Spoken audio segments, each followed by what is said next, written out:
Hello guys! So ayan, mahilig ba kayong kumain ng avocado? Ayan, wag nating itapon ang kanyang seeds. Pwede nating pakinabangan ito. Ayan. Katapos nating gadgarin, ayan, lagay natin sa oil. Kahit na anong klaseng oil yan at saka or alcohol natin ilalagay. Kailangan nakababad siya para hindi mag-iba ang kanyang kulay.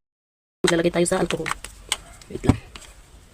Since unti lang yung natira dito sa maliit nating ilalagay. Alcohol yung laman nito, alcohol. Pero ito, oil. Diba pag nagtatrabaho tayo sa hardin, pag napagod tayo, masakit ang ating likod. ito ang pampahid natin. Avocado. Seeds ng avocado with oil or alcohol.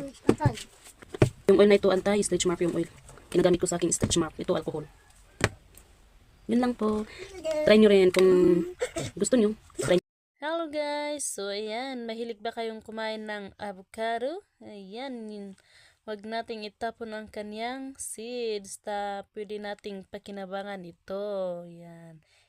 Katapos nating gadgarin, ayan, lagay natin sa oil. Kahit na anong klaseng oil yan at saka or alcohol natin ilalagay.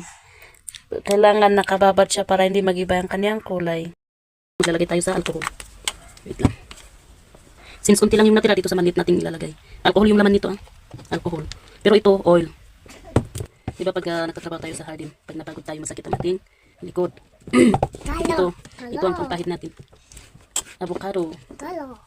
Seeds ng avocado with oil or alcohol. Yung oil na ito, anti-stretch mark yung oil. Ginagamit ko sa aking stretch mark. Ito, alcohol.